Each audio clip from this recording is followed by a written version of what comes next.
जैसा कि हम डिस्कस कर चुके हैं पहले ही कि एल्बर्ट आइंस्टाइन का जो एक व्यू पॉइंट था या जो उनका परसेप्शन था वो ये था कि मान लीजिए ये कोई पार्टिकुलर इलेक्ट्रॉन है और ये कोई फोटोन आपने इस पे इंसिडेंट किया, तो इस फोटोन का एनर्जी अगर h into न्यू है तो एल्बर्ट आइंस्टाइन के अकॉर्डिंग ये जो इंटरेक्शन था फोटोन और इलेक्ट्रॉन के बीच का, this was a 1-to-1 interaction. ये एक 1-to-1 इंटरेक्शन था जिसमें फोटोन अपना कंप्लीट एनर्जी इलेक्ट्रॉन को ट्रांसफर कर देता है।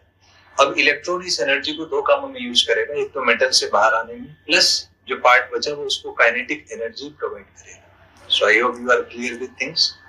तो अगर इस फोटोन का एनर्जी h न्यू है तो ये फोटोन इस इलेक्ट्रॉन को अपना एनर्जी ट्रांसफर करेगा और ये जो एनर्जी है वो यूज होगा एक तो वर्क फंक्शन में, प्लस एक इसको मैक्सिमम काइनेटिक एनर्जी प्रोवाइड करेगा। क्योंकि हम उस इलेक्ट्रॉन की बात कर रहे हैं जिसका काइनेटिक एनर्जी मैक्सिमम है, जो किसी और इलेक्ट्रॉन से कोलाइड नहीं करता है या अपना एनर्जी लूज नहीं करता, तो उस पार्टिकुलर इलेक्ट्रॉन के बारे में हम बात कर रहे हैं।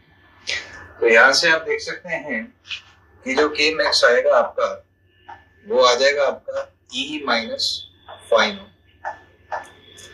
तो एक ये जो इक्वेशन था इसी को आइंस्टाइन का फोटोइलेक्ट्रिक इक्वेशन कहते हैं। लास्ट क्लास में मैंने डिस्कस भी किया था, बट इलेबोरेटिवली क्योंकि इसका कुछ सिग्निफिकेंस है तो हम उस पॉइंट पर भी बात करेंगे। So this equation is called as Albert Einstein's photoelectric equation, जिसकी हेल्प से उन्होंने एक्सप्लेन की थी जो प्रॉब्लम्स आई थी वेव नेचर ऑफ लाइट में, तो उनको एक्सप्लेन किया था।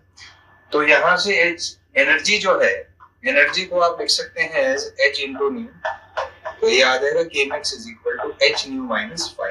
तो एक इसका फॉर्म ये हो सकता है। तीसरा फॉर्म ये है क्योंकि फ्रीक्वेंसी को आप वेवलेंथ से रिलेट कर सकते हैं, तो फ्रीक्वेंसी होता है c by wavelength minus phi।